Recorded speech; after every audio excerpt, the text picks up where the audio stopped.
নমস্কার, নিউজ 18 বাংলা ডিজিটালে আপনাদের স্বাগত। আমি অর্ণব হাজার রয়েছে আপনাদের সঙ্গে।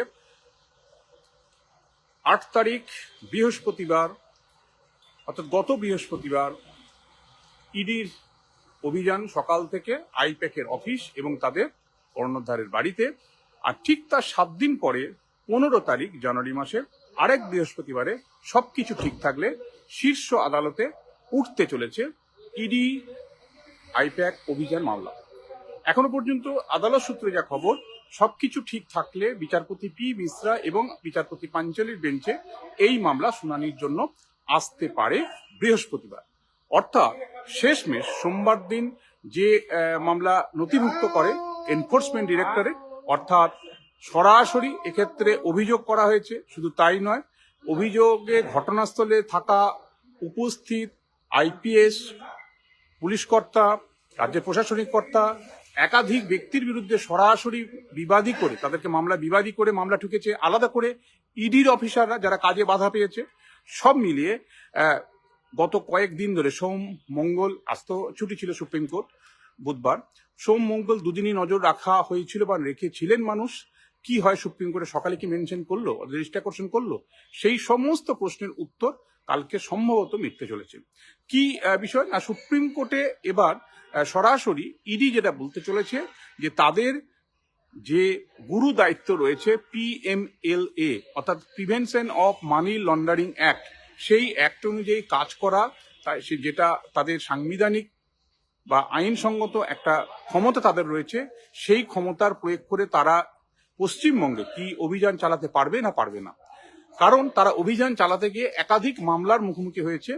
যে সমস্ত অফিসাররা রেডে গেছিলেন বা তল্লাশিতে গিয়েছিলেন তাদের বিরুদ্ধে অভিযোগ হয়েছে।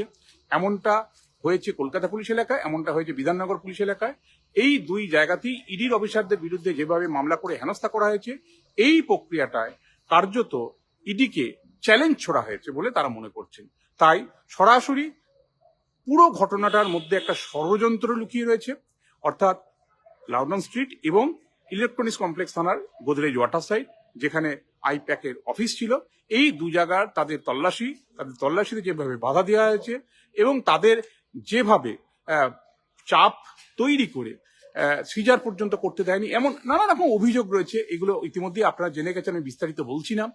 এই জায়গাতে অন্তত দেশের শীর্ষ আদালত একটা দিক নির্দেশনা করুক। এই ধরনের প্রভাবশালী মামলার ক্ষেত্রে বা প্রভাবযুক্ত মামলার ক্ষেত্রে আগামী দিনে ইডি কিভাবে চলবে। দেশে প্রচুর প্রভাবশালী ব্যক্তিদের বিরুদ্ধে ইডি মামলা করেছে, প্রভাবযুক্ত মামলা তারা তদন্ত করেছে। তারা এইরকম সমস্যার মুখে কোনোদিন পড়েনি, তাই সুপ্রিম কোর্টের কাছ থেকে তারা হস্তক্ষেপ প্রার্থনা করছে। দুটো ঘটনাস্থল, দুই জায়গায় যে ক্রিমিনালিটি রয়েছে, ফৌজদারি অপরাধ লুকিয়ে রয়েছে, তার তদন্তের ভার দেওয়া হোক সিবিআই এর হাতে, এমনটা তাদের আবেদন। অর্থাৎ সিবিআই খুঁজে বার করুক এই পুরো ঘটনাটায় পেছনে কোনো ষড়যন্ত্র রয়েছে কিনা, এবং তাদের কাজে বাধা দেওয়ার জন্য কার্যত ধারাপাত বিএনএস এর একাধিক ধারায় কোন কোন ধারায় এফআইআর রুজু করা যায় তাদের কাজে বাধা দেওয়ার জন্য, সেটাও তাদের মামলার মধ্যে নথিভুক্ত করেছে।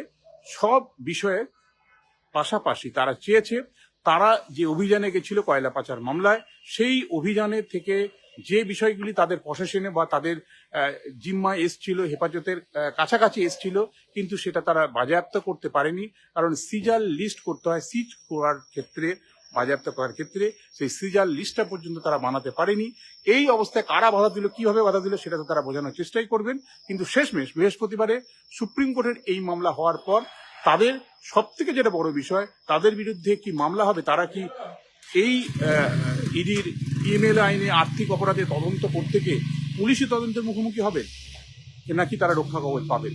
এই একাধিক প্রশ্ন যেগুলো সুপ্রিম কোর্টে ঝুলিয়ে রাখা হয়েছে, সেগুলি হয়তো কাল নিষ্পত্তি হতে পারে, এমনটা আমরা সূত্র মারফত জানতে পারছি। আপাতত এই পর্যন্তই। এক বৃহস্পতিবারে অভিযান, দিনভর ইডির অভিযান, আইপ্যাক অফিস, সেখানে তৃণমূলের নির্বাচনী নথি চুরি করে নেওয়ার অভিযোগ, এই নিয়ে একটা বৃহস্পতিবার পুরো কেটেছিল। কার্যত আমাদের রাজ্যের কৌতূহলী মানুষের যারা খবর নিয়ে আগ্রহ দেখান। আর ঠিক তার পরের বৃহস্পতিবার 7 দিন পরে পুরো বিষয়টা এবার সুপ্রিম কোর্টে দেশের শীর্ষ আদালতের এজলাসে সম্ভবত উঠতে চলেছে। কালই হয়তো শুনানি, এবং সেক্ষেত্রে কি হয় সেটাই দেখা। আপাতত এই পর্যন্তই। দেখতে থাকুন নিউজ 18 বাংলা।